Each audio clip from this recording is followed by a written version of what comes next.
अभी जो आपने इंट्रो देखा वो हमारे बहुत ही प्रिय मित्र, करीबी मित्र अक्षत रावत जी ने बनाया है। थोड़ा थोड़ा सिटी एक्स्ट्रा जैसा लुक दिया है, तो बहुत बहुत धन्यवाद आपका अक्षत जी, अगर आप ये वीडियो देख रहे हैं। आपने हमारे चैनल की शोभा बढ़ा दी, मतलब बहुत बहुत धन्यवाद। लिंक इनके डिस्क्रिप्शन में है, आप इनको इंस्टाग्राम पे फॉलो कर सकते हैं।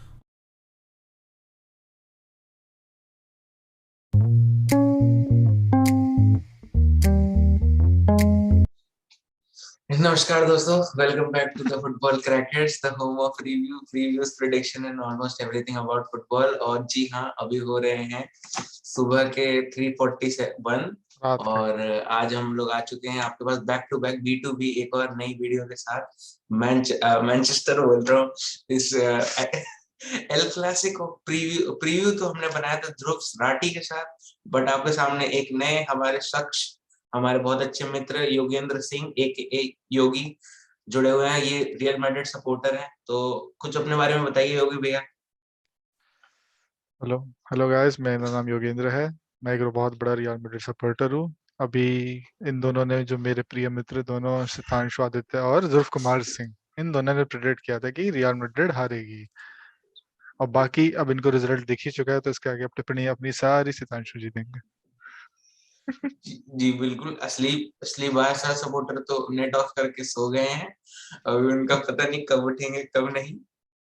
बट बात की जाए, अमेजिंग गेम, बहुत ही एक स्पेक्टिकल ऑफ अ मैच। और देखा जाए तो इतना बढ़िया मैच मेरे ख्याल से तो अभी तक हमने रिसेंट सीजन्स में नहीं देखा था। और बहुत ही उम्दा मैच। मैं एक बार स्क्रीन शेयर करता हूँ आप लोगों के साथ। और ये आप देख सकते हैं 2-3 का स्कोर लाइन रहा। और 30% लोगों ने प्रिडिक्ट किया था बार्सिलोना जीतेगा, उसमें से मैं और ध्रुव थर्टी और एक परसेंट ध्रुव थे। जी। और 57% यानी कि योगी भैया की फैन फॉलोइंग।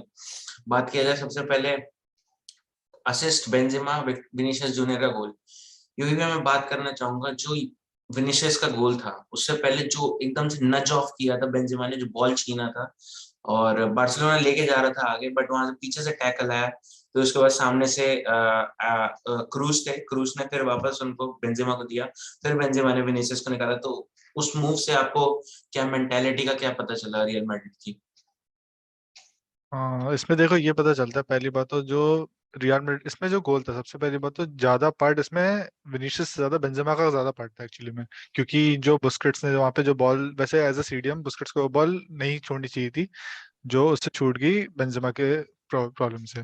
बेंजेमा ने बहुत ही अच्छा इंटरप्रेशन वो इंटरप्रेट करा वहां पे जाके, उससे बॉल छीनी उसने, और बिल्कुल सही टाइम पे क्रूस ने वापस पास दिया बेंजेमा को, एंड बेंजेमा ने बहुत अच्छी थ्रू बॉल निकाली थी। उसको थ्रू बॉल तो नहीं, एक नॉर्मल पास ही बोलेंगे, जो उसने विनीशियस को निकाली। और विनीशियस से मुझे थोड़ी उस टाइम नहीं लगा था शायद वो फिनिश कर पाएंगे, बट उन्होंने एक लेफ्ट फुटेड फिनिश बहुत ही बेटर दिखाया था, और वो सीधा गोल बहुत ही अच्छा गया था।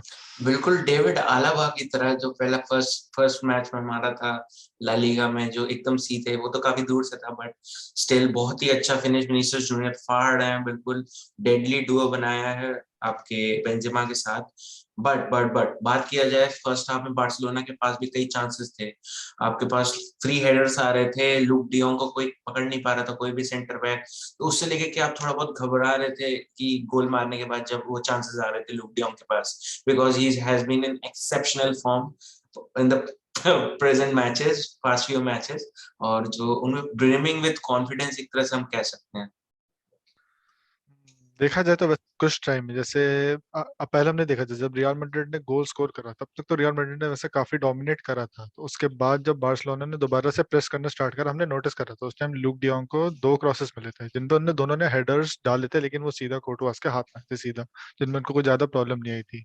लेकिन जब गोल पड़ा, आपने नोटिस किया होगा, वो थोड़ा सा लकी गोल भी था, लकी गोल था, बट हाँ। ज्यादा लकी गोल था, बट लेकिन फिर भी उसमें देखा जाए तो मिलिटाओ की गलती थी।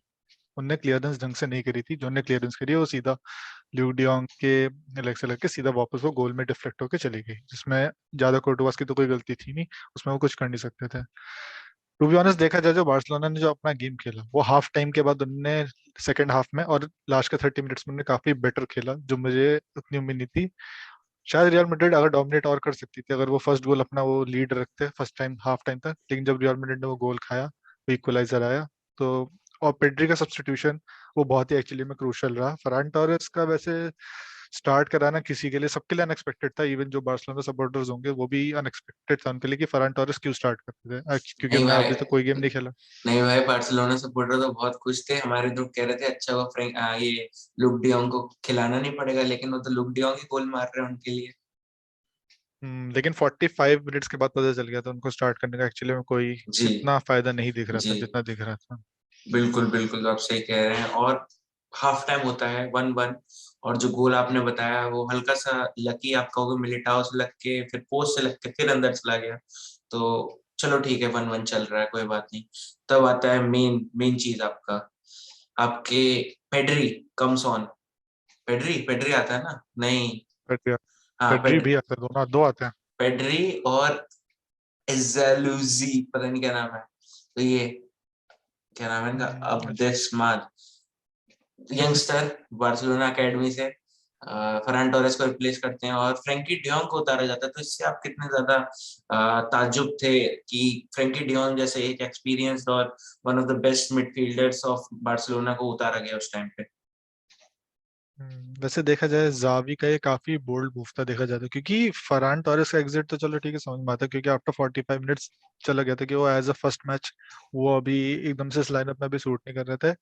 फ्रैंकी डियोंग सरप्राइजिंग था, लेकिन एक्चुअली में देखा जाए जावी का वो काफी अच्छा मूव था, क्योंकि पेड्री ने एक्चुअली रियल मैड्रिड की डिफेंस में ज्यादा प्रॉब्लम्स क्रिएट करी थी। फ्रैंकी डियोंग से बेटर उस टाइम शायद पेड्री बेटर मिडफील्ड उससे होल्ड भी कर रहे थे बुस्केट्स के साथ, और तीसरा मिडफील्डर आई थिंक कौन था? तीसरा मिडफील्ड गावी।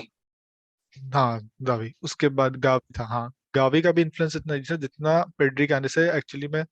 फिर उनने प्रेसिंग करना काफी हाई स्टार्ट करी, जो उनने पेड्री था, हाँ उसने पेड्री और उसने कौन था मैं फिर से गावी गावी गावी। गावी, हाँ पेड्री और गावी, उन दोनों ने काफी अच्छी मिडफील्ड डोमिनेट कर रहा था। हमने देखा था पेड्री ने काफी आउटसाइड द बॉक्स शॉट भी लिए थे जो काफी नियर पोस्ट से गया था। तो पेड्री का इन्फ्लुएंस काफी अच्छा था, और जावी का बोल्ड मूव थोड़ा शॉकिंग था लेकिन काफी अच्छा लगा। मुझे उम्मीद नहीं थी पेड्री इतना अच्छा खेलेगा, बट ही वॉज ब्रिलियंट।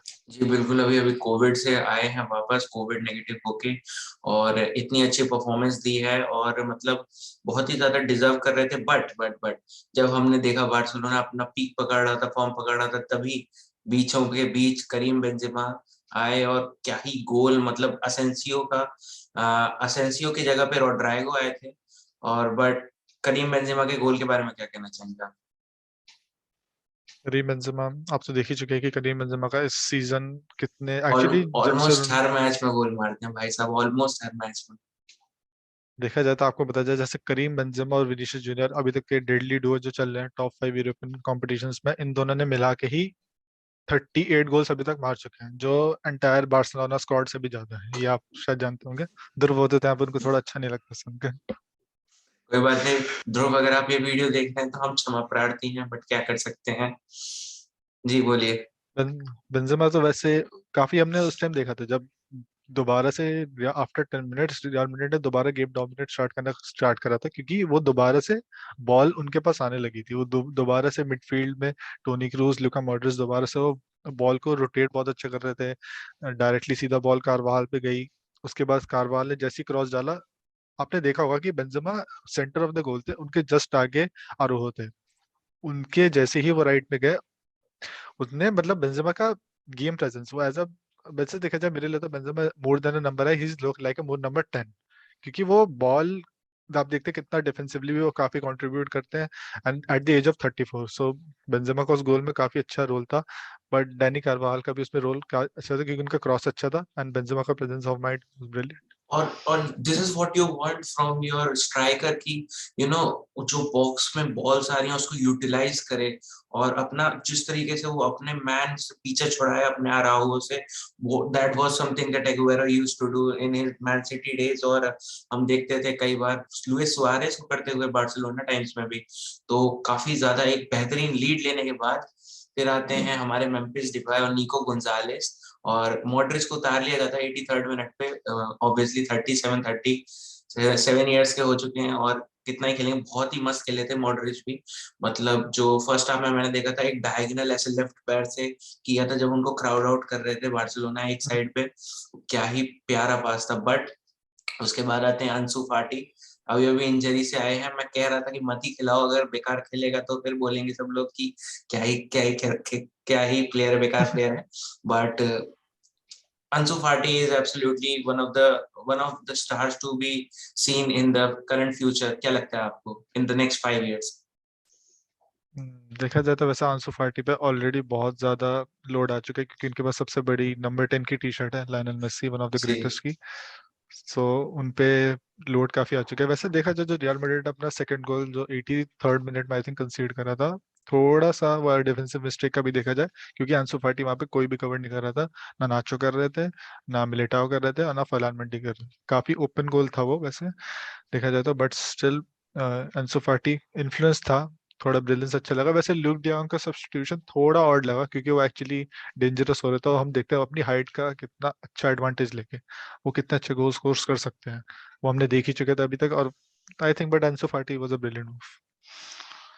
जी बिल्कुल। और बात की जाए कहीं ना कहीं दोनों ही हम जानते हैं बार्सिलोना की डिफेंस तो खस्ता है ही, बट हमने देखा नहीं था रियल मैड्रिड के साथ कि इस तरह का परफॉर्मेंस की सेंटर बैक्स कुछ अच्छा जाम नहीं हो रहे थे। तो कितना आप मिस कर रहे थे अपने टीम में आपके क्या नाम है डेविड आलाबा को, की जो एकदम एक प्रेजेंस है और बायर्न म्यूनिख से आए हैं, बट एकदम ऐसा लगता है कि रियल मैड्रिड में कितने बरसों से खेल रहे हैं। देखा जाए तो वैसे स्टार्टिंग में तो सबने एक्सपेक्टेड करा था कि अलाबा स्टार्ट करेंगे, बट फिर आफ्टर जस्ट द लाइनअप सबको पता चला कि डेविड अल्बा को कुछ मसल इंजरी थी, वो थोड़े डिस्कम्फर्ट में थे, तो उनको रिस्क नहीं करा गया था। देखा जाए तो वैसे रियल मैड्रिड के लिए दो सेंटर बैक्स हैं, काफी अच्छे दोनों प्लेयर्स हैं, बट वही है कि जब दोनों प्लेयर्स काफी साथ में ना खेलो, दोनों के बीच में जो सिनर्जी है वो नहीं होती है, तो उसकी वजह से थोड़ी प्रॉब्लम्स क्रिएट हो सकती है, जो आज हमने देखी शायद, अब्जॉर्व भी करी। और हाँ, रियल मैड्रिड ने उसके चक्कर में 2 गोल्स कंसीड करे जो उन्होंने नहीं करने चाहिए थे। नहीं करने चाहिए थे वाह। एब्सोल्युटली, बिकॉज अगर ये मान लो आप डेविड अलाबा खिलाते तो कहीं ना, मुझे नहीं लगता एक गोल से ज्यादा मार पाती बार्सिलोना। आपको क्या लगता है? देखा जाए तो वैसे बार्सिलोना का ये था कि बार्सिलोना ने जैसे देखा जाए, जैसे जब वो 2-1 से डाउन थे, 83rd मिनट में उन्होंने क्या करा था, जावी ने फिर सब्स्टिट्यूशन करा था, जिनमें उनने राइट बैक डानी अल्वेस को हटा दिया था वहां से, हम्म। और आगे उनने खिलाया था फिर उसने उनको निको एंसो गोंजालेस। फाटी आए थे।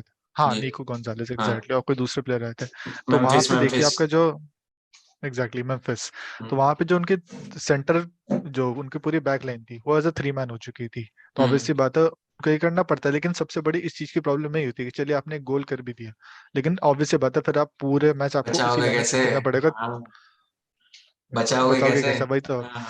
अब पहले आप काउंटर पे 4 मैन भी खा रहे थे, अब आपके पीछे 3 मैन ऑलरेडी, तो अब आपको, और शायद उसी के चक्कर में जो रियल मैड्रिड का जो थर्ड गोल था वो बिल्कुल ही काउंटर अटैक था, जिसमें राइट पूरा खाली था, रॉड्रिगो कैसेमीरो ने रॉड्रिगो को पास करा।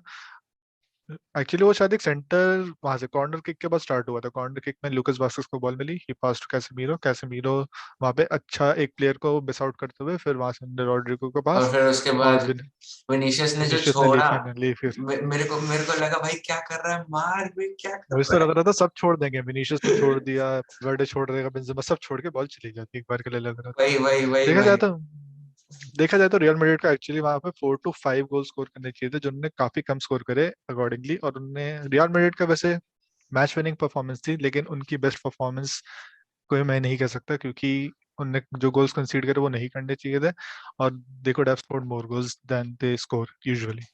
जी हाँ, तो जो आप बता रहे थे कि डानी आल्वेस को उतार लिया गया था, तो जैसे ही डानी आल्वेस को उतारा वैसे ही आपके पास मिडफील्ड में सुपीरियोरिटी आ गई थी जावी के पास, जो आपने निको गोंजालेस डाला था, तो 4 बंदे मिडफील्ड में कवर कर रहे थे, और वहीं रियल मैड्रिड के 3 बंदे, तो 4 वर्सेस 3 हो रहा था, कहीं ना कहीं सुपीरियोरिटी मिल रही थी। बट आपके पास हमेशा पोजेशन नहीं रहेगा, आपके पास काउंटर पे बॉल लूज करेंगे, और आपके पास 3 ही डिफेंडर हैं पीछे।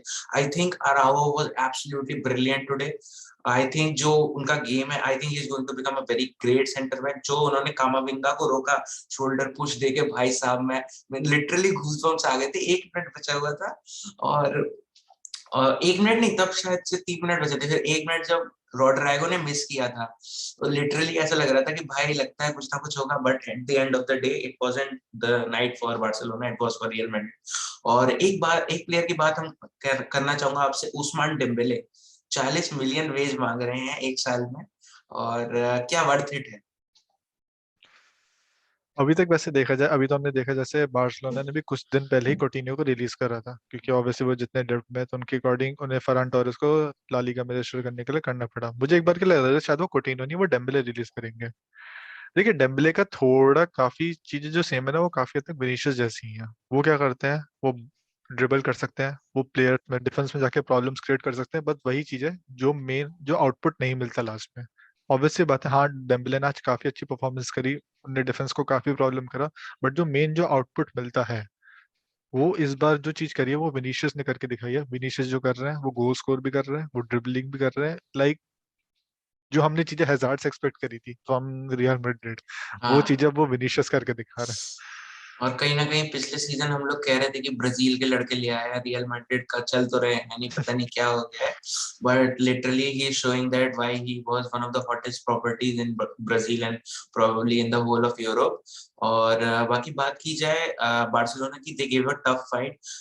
इट वाज, अगर थोड़ा अच्छा डिफेंड कर लेते तो it could have been a Xavi master class, but they give a tough fight. तो आपको क्या एक्सपेक्टेड था कि, क्या आपने प्रिडिक्ट किया था कि कितने से जीतेंगे रियल मैड्रिड?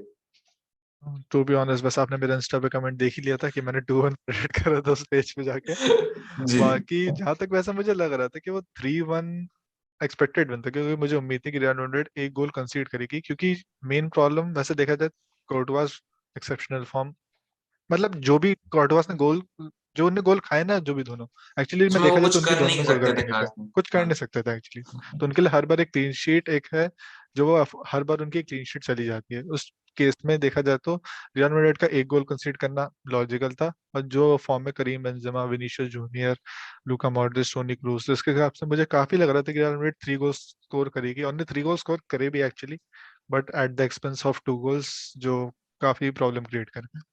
जी हाँ, बिल्कुल। और बात की जाए आपके big chances created, Real Madrid 4 and big chances missed are 2।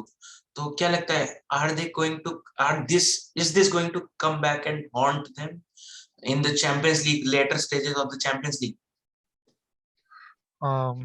वैसे रियल मैड्रिड का देख हमें पता है, जैसे उनका नेक्स्ट मैच पीएसजी के साथ है, काफी टफ ड्रॉ है जो हमारे लिए एक्सपेक्टेड है। ये सब चांसेस अगर हम उनके साथ मिस करेंगे तो ऑब्वियसली बात है, PSG counter attack, same attack, Messi, Mbappe, Neymar and Icardi, तो वो काफी अच्छी गोल स्कोरिंग टीम है। एंड उनके अगर हम ऐसे चांसेस मिस करेंगे तो पीएसजी हमें काउंटर पे काफी अच्छा मार सकती है, जो उनकी एक स्ट्रैटेजी रहती है। भाई इकार्डी का तो जिस पता ही नहीं रहता है कि भाई हाफ टाइम के बाद आता है और पीएसजी ड्रॉ कर रही मार होती के है। चला जाता है गोल मार के चला जाता है। गोल, असिस्ट, सब चीज। रियल मैड्रिड वैसे प्रॉब्लम तो उनकी यही है कि वो थोड़े गोल्स ज्यादा कंसीड कर रहे हैं, गोल्स ज्यादा मिस भी कर रहे हैं। लाइक अगर यही स्कोर जैसे 3-2 की जगह है, मैं मानता हूँ इस बार जो मेन स्कोर होना चाहिए तो 4-1 होता, तो मैं इस परफॉर्मेंस से ज्यादा खुश होता। Hopefully real Madrid super cup भी फाइनल जीतना चाहिए, जो उनका शायद एथलेटिको मैड्रिड या एथलेटिको बिल्बाओ के साथ होगा, उन दोनों में से एक टीम के साथ। ओके। तो एक लास्ट क्वेश्चन मैं आपसे पूछना चाहूंगा, एडुआर्डो कामाविंगा लास्ट के 10 मिनट के लिए आए थे, एनर्जेटिक लग रहे थे, but what about his performances, what do you make of his 10 minutes? I know 10 minutes is not a lot of time to give a judgment on a player, but what did you make his first impressions?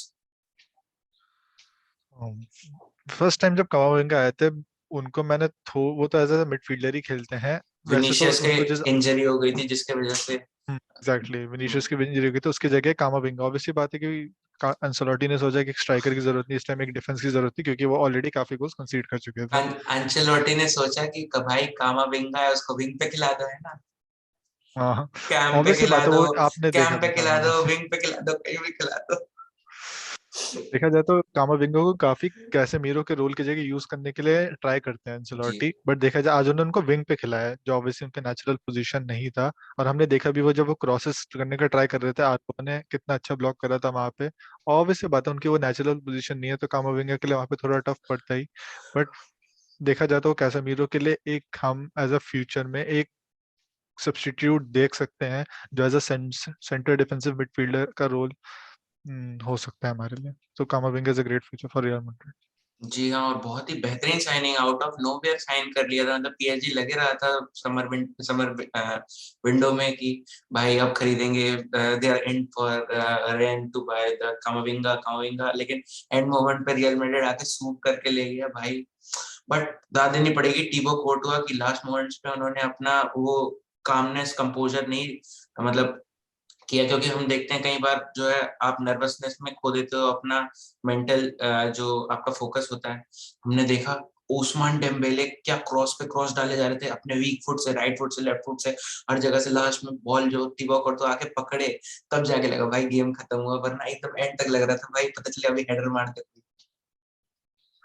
देखा जाए तो TV की बात कोर्टुआ काफी underrated goalkeeper है। कुछ season से हमने देखा कि रियल मैड्रिड से पहले वो चेल्सी में थे, जहाँ उनके परफॉर्मेंस उनका भी वहां पे ठीक था, लेकिन रियल मैड्रिड में आकर उनका परफॉर्मेंस एक्चुअली काफी बेटर हो चुका है।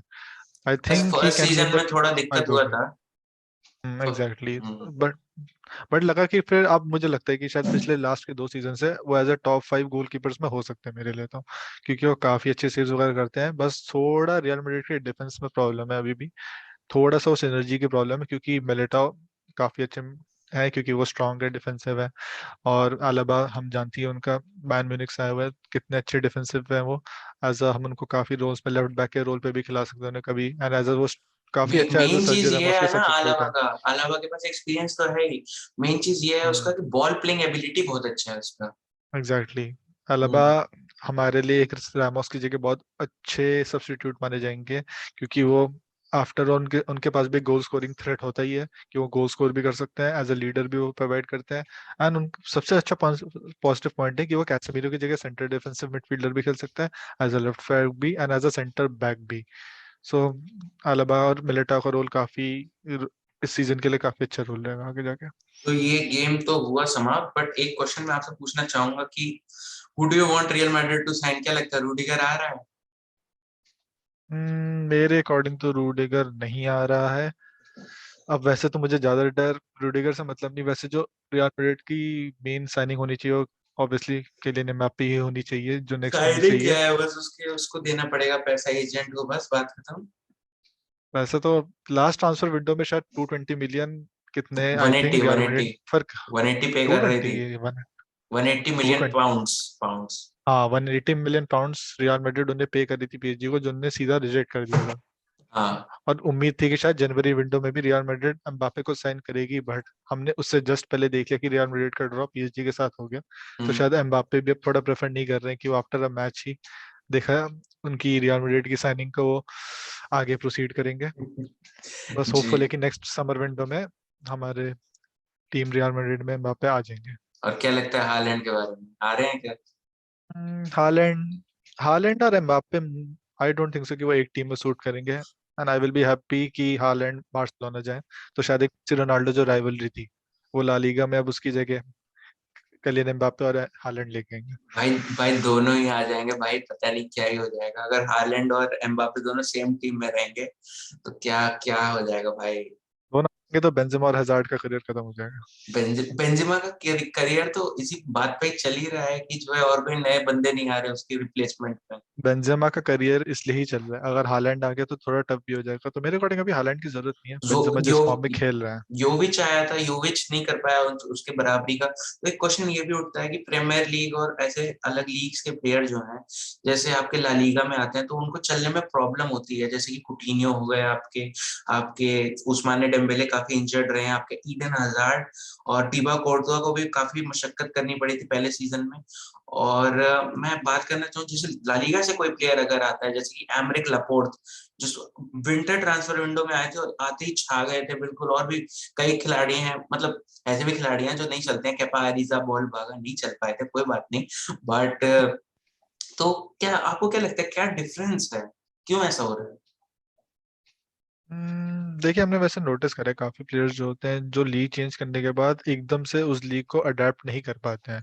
जैसे हमने एडन हैजार्ड की देखा, उनका स्टार्ट ऑफ द सीजन इतना खास नहीं था, थोड़ा सा वो बेटर हुआ था धीरे धीरे, देन हमने जब याद है उसके बाद एक रियल मैड्रिड वर्सेस पीएसजी का चैंपियंस लीग का मैच हुआ था, जिसमें वो इंजर्ड हो गए थे एंड्रे हरेरा के अगेंस्ट। आई मतलब याद नहीं है मेरे ढंग से वो इंजरी उनकी काफी, तब से लाइक उसी के बेसिस पे उनकी इंजरी वो बढ़ती गई और उनका फॉर्म वहीं से डाउनग्रेड होता चला गया।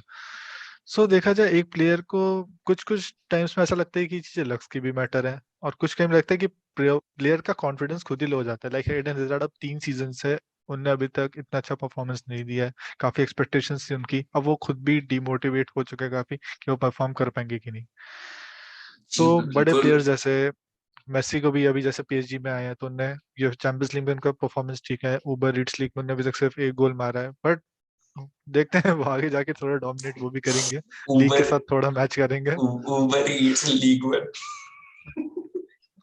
लीग वन जैसे कहते हैं। जी बिल्कुल, उबर ईट्स स्पॉन्सर करिए इस वीडियो को। भूख लगी है, सुबह के 4 बज रहे हैं, घर वालों को बोलेंगे तो डांट और पड़ेगी, मार लगाएंगे, बाहर निकाल देंगे घर से। तो बात की जाए, जी हाँ बिल्कुल ऐसा बिल्कुल हुआ है। और बात की जाए, जब आए थे 150 मिलियन के लिए एडन हैजार्ड, आप उनकी रेटिंग फीफा 20 में देखेंगे ना, कवर पेज पे फोटो था 91 रेटेड, 91। 27 या 28 ईयर्स ऑफ एज। फिर फीफा 21 में आए 85 रेटेड, फीफा 22 में 83 रेटेड, नहीं फीफा 21 में 88, फीफा 22 में 88, हाँ 85। फीफा 20 में 85। हाँ 85 उनकी अब रेटिंग और जो चल रही है। और अभी जो लाइव रेटिंग करके आता है उसमें 83 कर दिया है। एग्जैक्टली। मतलब क्या ही डाउनफॉल है। Performance as a Real Madrid fan हम तो पहले एक्सपेक्ट करते थे कि विनीशियस की जगह चलो हजार्ड लेंगे अब, लेकिन अब देखते तो हमें लगता है अब हजार्ड की जगह विनीशियस काफी हद तक अब ले चुके हैं। मतलब इंजरी प्रोन है काफी। पापा पेरेस भी उनको देख के बोलते होंगे ये किसे खरीद लिया। हमारे कम से कम आई थिंक कितने 150 मिलियन था आई हाँ guess. 150 million pounds. 150 million pounds के लिए हमने एडन हजार्ड को लिया था, जो काफी हमारी सक्सेसफुल साइनिंग में से एक नहीं रह पाए, जो काफी रहती है रोनाल्डो की लेगेसी कंटिन्यू नहीं कर पाए। रोनाल्डो का तो भाई 80 मिलियन में खरीद लिया था, तो बेल को खरीदा था रोनाल्डो 100 मिलियन में। 100 मिलियन में। बेल हाँ, भी सक्सेसफुल साइनिंग थी, अभी भी रियल हाँ। मैड्रिड में है वो, बट वो अभी हम्म। भी वो भी थोड़े इंजरी प्रोन काफी हो चुके हैं। अब तो देखा उनको जाए तो वैसे उन्होंने बोला तो है कि मेरे को गोल्फ खेलना पसंद है, मुझे फुटबॉल में मजा नहीं आता। वो था ना वेल्स गोल्फ मैड्रिड। हाँ। हाँ, उनके लिए गोल थोड़ा ज्यादा प्यारा है। जी। तो सम अप करते हैं इस पॉडकास्ट को। आपको क्या पॉजिटिव लगा, मैं अपना पॉजिटिव बता देता हूँ बार्सिलोना की तरफ से। I think the tactical front is just it's excellent, and it's like they can not get any better with it. मतलब अभी आप मार्केट में कोई मैनेजर दिखोगे तो इससे बढ़िया ट्वीक्स नहीं कर पाएगा with the current squad available with Barcelona. बाकी सेकंड देखा जाए तो आरूगो बेस्ट, मतलब there probably their best defender right now Barcelona के, including लॉन्गले, पीके, उमटीटी और Eric Garcia as well. Exactly. और बात की जाए आपके उस्माने डेम्बेले, अगर ऐसी कन्विंसिंग परफॉर्मेंसेस देते रहे तो हो सकता है उनको भी एक बढ़िया कॉन्ट्रैक्ट, रीजनेबल कॉन्ट्रैक्ट जो है साइन कर पाए बार्सिलोना, और वो आगे बढ़ पाए। और रियल मैड्रिड के मैं देखूं जो है positive points, Karim Benzema, is like wine भाई, मतलब जैसा पुराना हो रहा है उतना ही बढ़िया खेल रहा है। और देखते हैं चैंपियंस लीग में कितने गोल मार पाते हैं, मिस्टर चैंपियंस लीग से आगे निकल पाते हैं कि नहीं। बाकी Vinicius Junior was good, Vinicius Junior midfield बहुत अच्छा पैक था। Ferland Mendy was actually very decent, मतलब जो वो ट्राई कर रहे थे बेंजेमा को पहले, बेंजेमा कह रहा हूँ, उस्मान डेम्बेले पहले इस साइड से फिर उस साइड से, और तो फॉरलॉन्ग मेंडी काफी अच्छा रुक के रखे। आई थिंक द क्या बोलते हैं उसको, the con part for Real Madrid was their centre back pairing. कहीं ना कहीं वो एक केमिस्ट्री नहीं बैठा पा रहे थे, जिसकी वजह से एरर्स हो रहे थे, तो उस पर उनको थोड़ा सा काम करने की जरूरत है। आपको क्या लगता है उन दोनों ही टीमों के लिए क्या पॉजिटिव कहते हैं, क्या नेगेटिव? सबसे पहले बात करें बार्सिलोना की, तो बार्सिलोना की ऑब्वियसली बात है, हम ये देख रहे हैं अभी जो नई टीम है यंगस्टर्स से काफी बिल्ड हो चुकी है। लाइक हमें उस टाइम कमेंट्री में सुना थी कि अभी तक बार्सिलोना ने अपने कम से कम 10 यंगस्टर्स का ला लीगा में डेब्यू करा दिया इस सीजन। सो काफी बड़ी न्यूज है वो, और उसके अकॉर्डिंग देखा जाए तो बार्सिलोना को वैसे ऑब्वियसली बात है जावी अच्छा सिस्टम ये मेंटेन करने का ट्राई कर रहे हैं यंगस्टर्स से, दोबारा वो बार्सिलोना की लेगेसी रिबिल्ड करना चाह रहे हैं। तो बार्सिलोना को थोड़ा टाइम चाहिए, लापोर्ता को उनको एक सीजन तो देना ही पड़ेगा। इस सीजन हम बार्सिलोना से ज्यादा एक्सपेक्ट नहीं कर सकते, at least they can finish up to top 4 in the La Liga. And next season हमें हम एक नई बार्सिलोना देख सकते हैं, जो obviously midfield dominated by Pedri, Frankie De Jong and Busquets, and Aroa Gavi as a center back, Gavi, and हम्म, हमारे Memphis Depay, थोड़ा ल्यूक डियोंग भी थोड़ा डोमिनेट करना स्टार्ट करेंगे फिर। तो बार्सिलोना को थोड़ी बेटर साइनिंग्स की और में से मेरे अकॉर्डिंग तो जरूरत है। या देखा जाए तो जैसे हमने देखा था स्पेन में यूरोज में, उनने काफी अपनी पूरी एक यंगस्टर स्क्वाड खिलाई थी, बिल्कुल ही डिफरेंट स्क्वाड खिलाई थी, जो काफी and सेमीफाइनल्स no तक ले one भी गई थी। expected them to reach there. Exactly, no one expected to reach them to Expect semifinals. me, except me who was supporting Spain all the time. हम तो पोर्टुगल के सपोर्टर थे, लेकिन थोड़ा बेल्जियम गलत हो गई, चलो कोई बात नहीं, वो तो चलता रहता है। बाकी रियल मैड्रिड की तरफ से देखा जाए तो मेरे लिए तो सबसे अच्छा, वैसे हमारी बेस्ट साइनिंग जो मैं रिसेंट टाइम्स में देखूंगा, मैं तो कहूंगा मेरे लिए फरलान मेंडी है। काफी अच्छे लेफ्ट बैक है, वर्सेटाइल है। हमने देखा था एक टाइम पे वो ने उस टाइम एक टाइम पे लास्ट के आई थिंक 105 मिनट में वो 3 to 4 प्लेयर्स ड्रिबल करके वहां से लास्ट में लेके जाते, लाइक वो काफी स्ट्रॉन्ग डिफेंडर है, बोल्ड डिफेंडर है। और हमारे में सेंटर बैक तो हमने एज अलावा काफी अच्छी साइनिंग करी ही है। तो इस रियल मैड्रिड डिफेंस को थोड़ा सा और टाइम वैसे चाहिए जैसे बार्सिलोना को थोड़ा ऑर्गेनाइज करने के लिए, क्योंकि ये सारे एक्सपीरियंस तो काफी है। रियल मैड्रिड की मिडफील्ड गुड है, बस इनको थोड़ा डिफेंसिव चीजें ठीक करनी पड़ेंगी। और हमारे विनीशियस और बेंजेमा इस टाइम काफी अच्छे फॉर्म में है। होपफुली इस सीजन हम ला लीगा भी जीत ही जाएंगे। सो दिस इज जी बिल्कुल, और बेंजामिन मेंडी के भाई फरलोंग मेंडी दिखाते हुए कि फुटबॉल खून में है, मस्त एकदम। और 50 मिलियन के करीब में आए थे और प्राइस टैग को जस्टिफाई किया है फरलोंग मेंडी ने। और काफी ज्यादा, मतलब मैं बात करूं आपके राइट बैक सिचुएशन का रहता है कि कार्वाहाल का भी फिट नहीं रहते हैं, तो वास्केस को काफी दिक्कत होती है मतलब उस पोजीशन में अडेप्ट होने में। हालांकि काफी अच्छा खेले थे वो लास्ट सीजन भी, but I think Real Madrid should go for a right back. What do you think? Right back on. Exactly. Real Madrid में हमेशा एक राइट बैक की प्रॉब्लम रही है। आई नो कारवाहाल काफी अच्छे डिफेंडर, हमने देखा कि भी उनको आफ्टर 90th मिनट सब्स्टिट्यूट कर दिया गया था लूकास वास्केस की जगह, क्योंकि वो आफ्टर आई थिंक 2 मंथ्स के अराउंड वो बाद दोबारा खेलने आए थे पिच पे।